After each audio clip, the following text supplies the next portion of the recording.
For Crema Media's Polity, I'm Sane Dlamini. Former journalist Vanessa Govender discusses her book titled Beaten But Not Broken.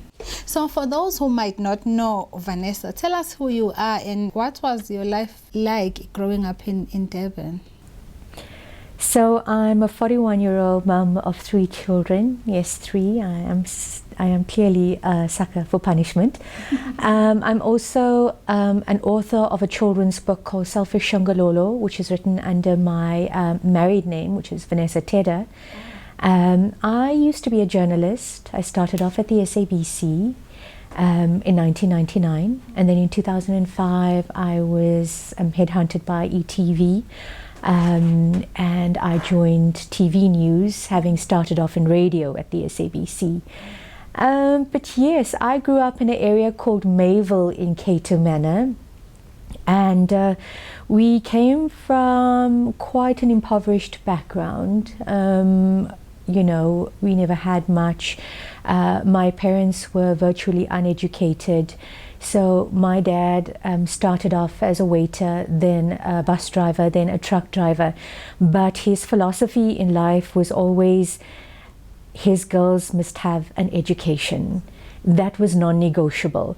So he worked relentlessly and he worked hard to make sure that my 2 older sisters and I had an education.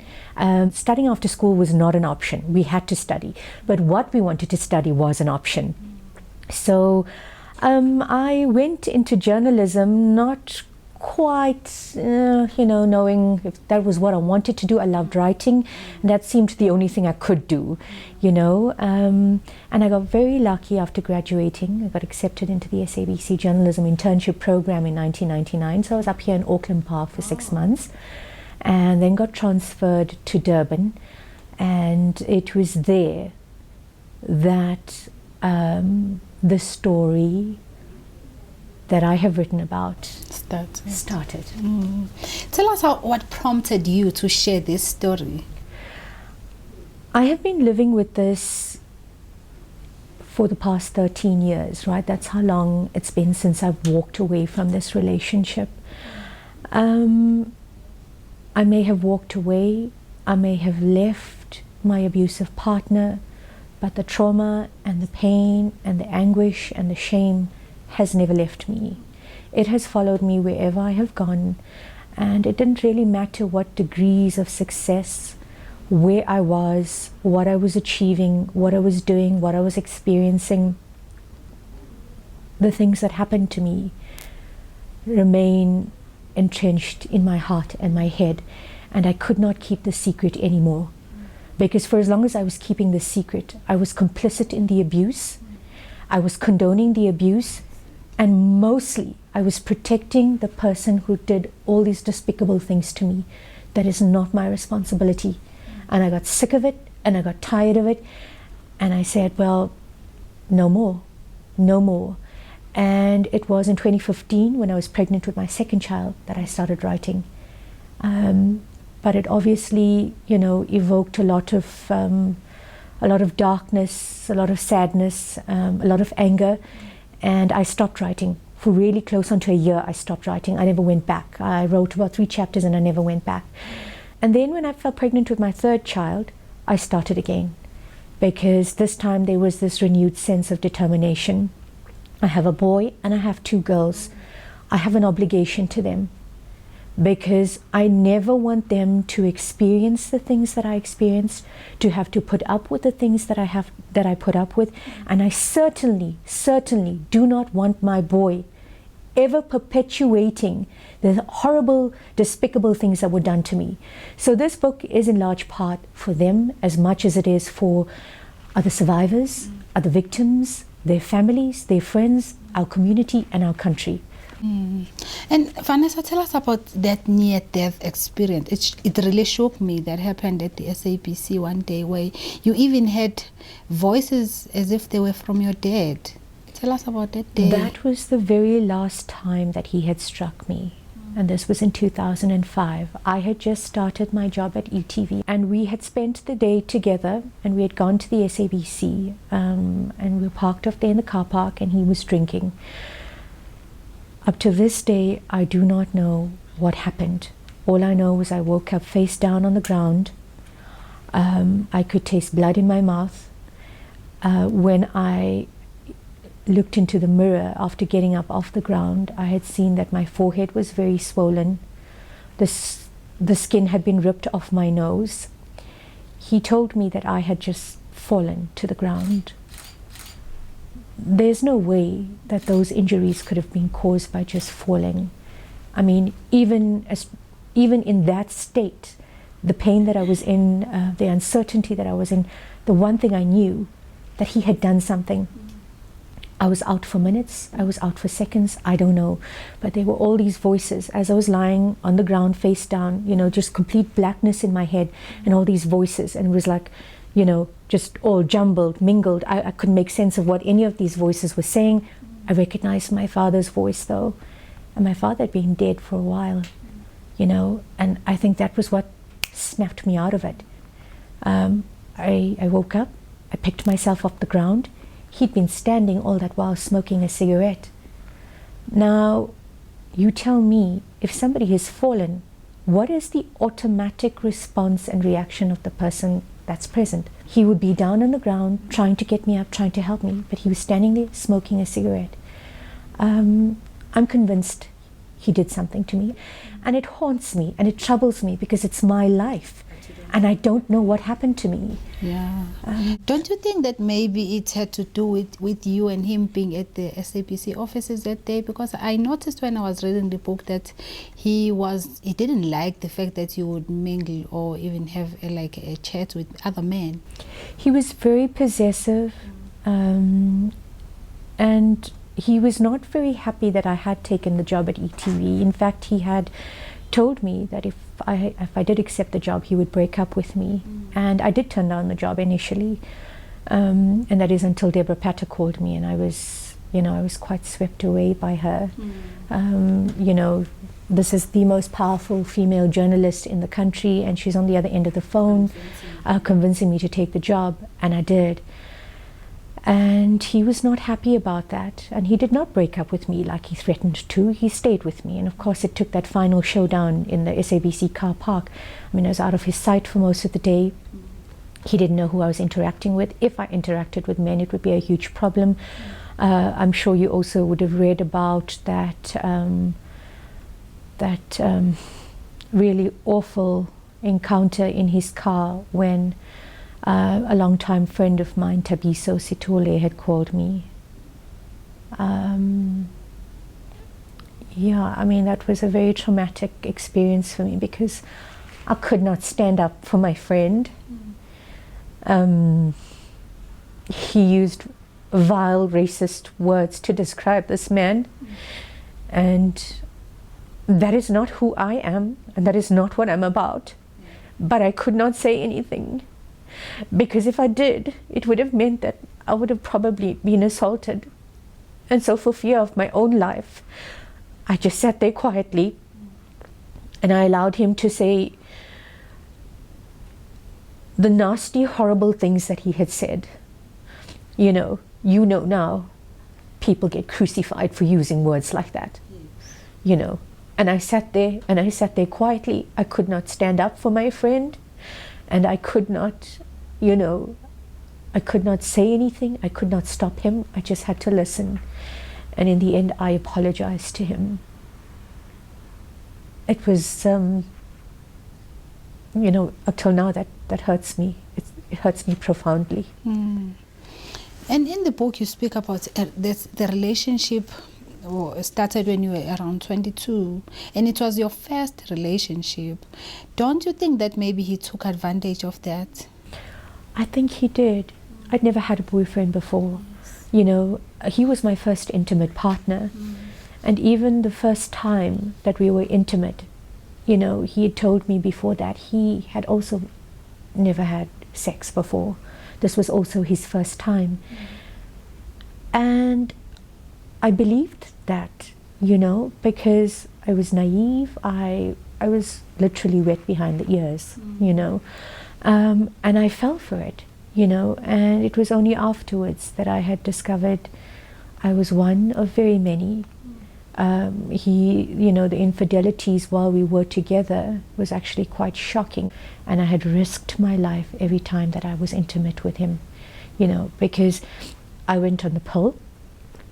And when I wasn't on the pill, I'd say to him, I'm not on the pill, we're going to have to take precautions or just abstain.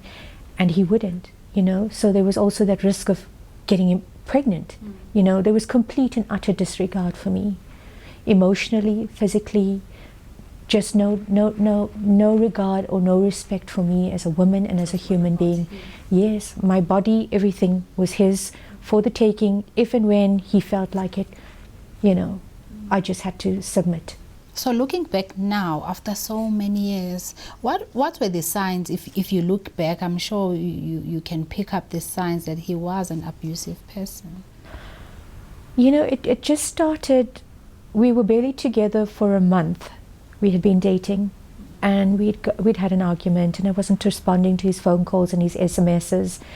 And he stormed into the SABC the one day, and he snatched my bag and went off to the car, and I followed him. And I still had no inkling that I wasn't in any danger or something bad was going to happen.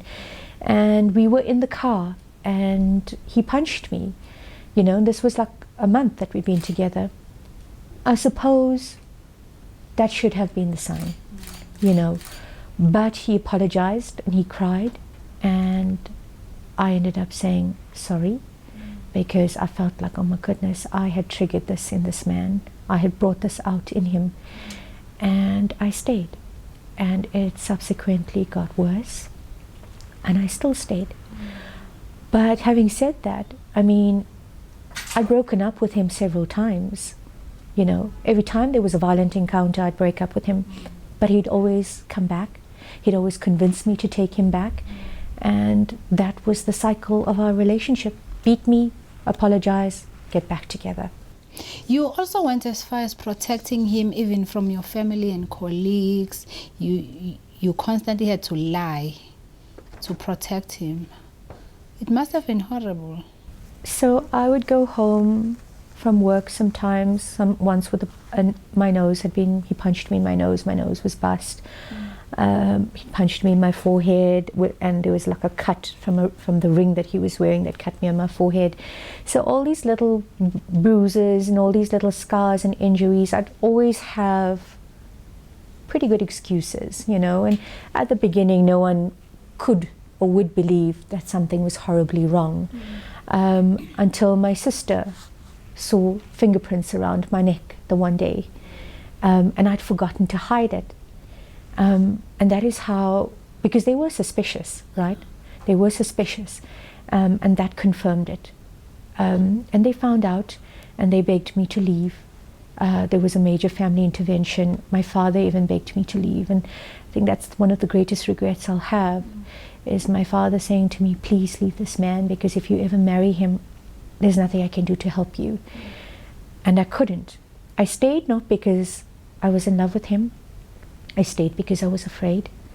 I also stayed because he made me feel like I could never do any better. That, that here he was, this famous, good-looking guy, and he'd chosen to be with me. So I stayed for all those reasons. And eventually he came home, and he apologized to my father, said he was sorry, said he loved me, and he would never do it again, but also said to them that I would push him to that level. I would push him to that extent. So he admitted to my family that he it hit me, but I don't think any of them could have possibly even begin to have imagined the depth of the abuse. It wasn't just a slap, it wasn't just verbal abuse. It was vicious, it was vile, it was ugly.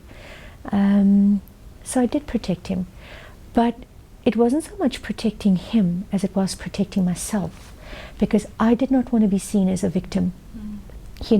Everybody had this perception of me, and I liked that better than having to say to people, my boyfriend beats me up. His mother also didn't approve of the relationship, and you also tell us that she didn't even like you. But then you stuck around, and he was a bit convincing that you must stay. Then he has a plan, which shocked me, that maybe he will marry someone and then you'll be his second wife. How did that make you feel? I was, I'm an educated, empowered, financially independent woman, I consider myself quite street smart, quite with it. And it was like inconceivable. Are you suggesting I must be your second wife? You're suggesting, okay, let me get married, divorce her, come back to you. So I'm expected to sit and hang around and wait for this miracle to happen, And because I'd been intimate with him, I felt obliged to stay. Because sex out of marriage within the Indian community is vilified, and probably in other communities too, but I can only speak to my experience within my community. And now I felt I have to stay with this man. His mother disapproved because we were not of the same faith, and because I was dark-skinned. She'd even said to me, if my son ever marries you, it would be a huge embarrassment to my family. So, sometimes you can't really account for the things that you do. And hindsight is a luxury that I did not have at that time. It enrages me now. It enrages me that I never stood up for myself. It enrages me that I allowed this man to do this, that I allowed his mother to speak to me that way. My personality now is that I'm stronger, but I wasn't back then. So I cannot judge myself, the young girl that I was, based on the woman that I am now, because it's two different people. I am the product of those experiences now, but I put up with it. I let it happen. I allowed it to happen. His threats, the fear that he instilled in me, I allowed it ultimately. You've touched now on being a dark-skinned person, and tell us how that works in the Indian community, because you also touch on that issue. I was a bit shocked. There is this issue of colorism within the Indian community, and it's been around forever. Dark-skinned people within the Indian community are discriminated against. You are not pretty enough, you are not worthy enough, you are not good enough. It doesn't matter what you achieve. It doesn't matter if you are attractive. It doesn't matter if you're an intelligent, accomplished person, male or female. It doesn't matter. If you're dark-skinned, you are destined for a life of discrimination. Okay, so even when it comes to marriage partners, if you're dark-skinned, well, you probably are not going to be the best choice. Fair-skinned people, gosh, they are revered. They're treated like royalty. It doesn't matter if they're not that attractive. If you have fair skin or light skin, you are considered special and beautiful.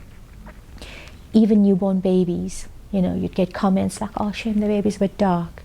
Or you get comments that I used to get, growing up.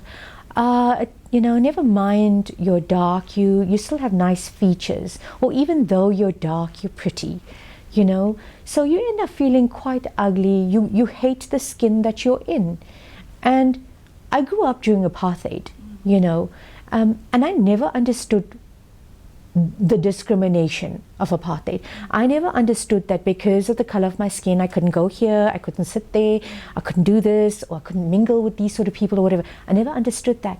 But I understood colorism and discrimination from my own community and my own people. And it is profoundly disturbing and profoundly vile. And we're in 2018, and trust me, this thing still exists. It will always exist. And until people start talking out about it, and until we start, opening up about it, it becomes a closeted thing. And then it happens behind the scenes, You've got to call people out on that.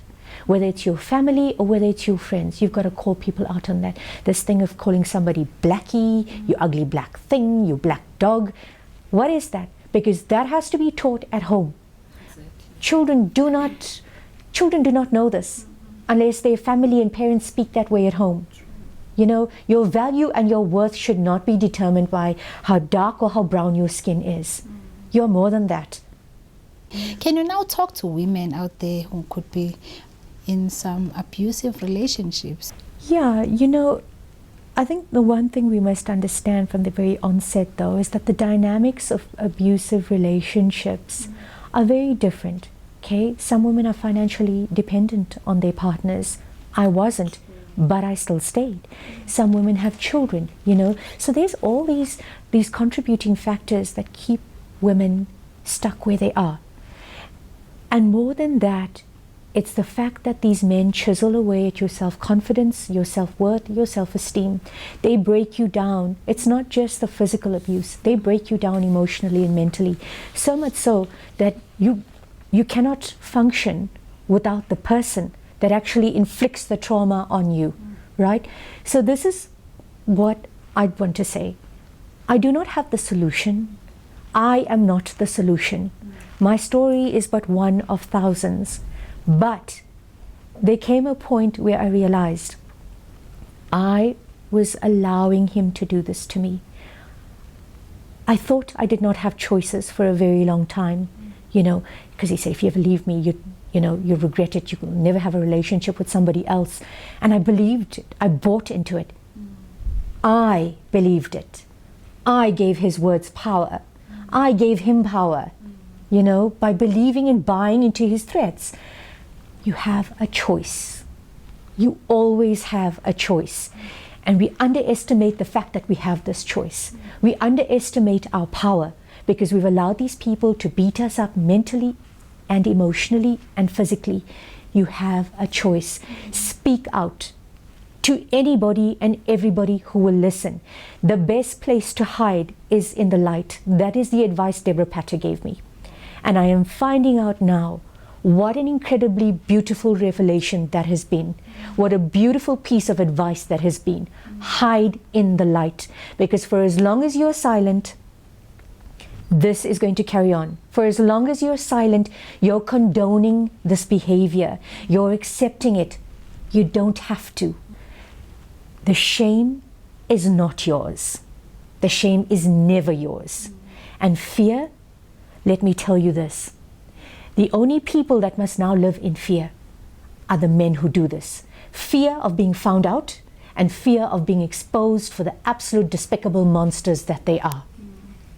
And we as women, we as the victims, we as the survivors have the power to shift the way society, the way our community, and the way our country deals with this.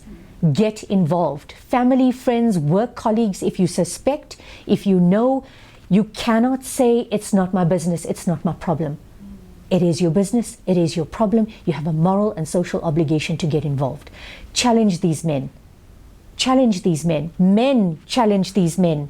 They are absolute cowards. They thrive and they do what they do because we are silent and we are complacent and we are afraid. You got to question who and what raised a human being like this. Because here's the problem. We as women, we as mothers, we are growing these men. We are breeding these men that we are becoming afraid of later in life. We are sending them out so that other women can be afraid of them. You know, we are doing it as women. And we've got to realize the role that we play in this.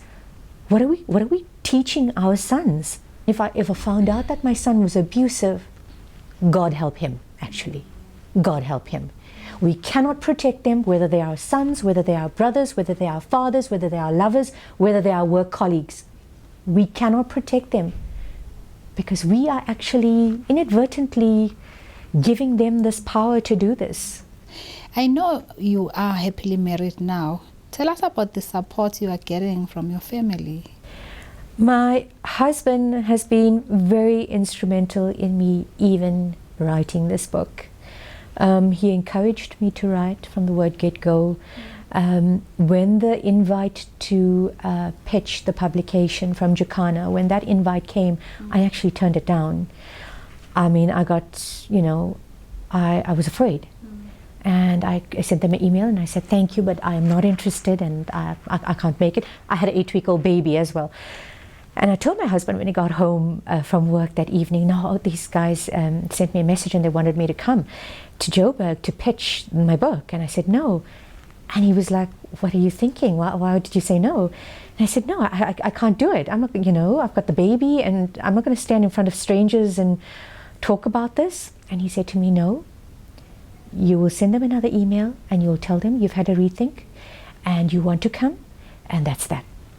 And I said, no. So we carry on debating and discussing this. And he says to me, no, do it. And then I said, well, what if they say, no, sorry, too late, they've already got their people? He said, no, trust me, just do it. So I did. I sent them the email saying, hi guys, sorry, I've had a rethink. Can I still come? And they said, yes. And then there I was, and here I am a year later with a book in my hand, books on the shelves, books in people's homes, filling eyes, filling ears, filling minds, and hopefully making a difference somewhere down the line, even if it's just one person.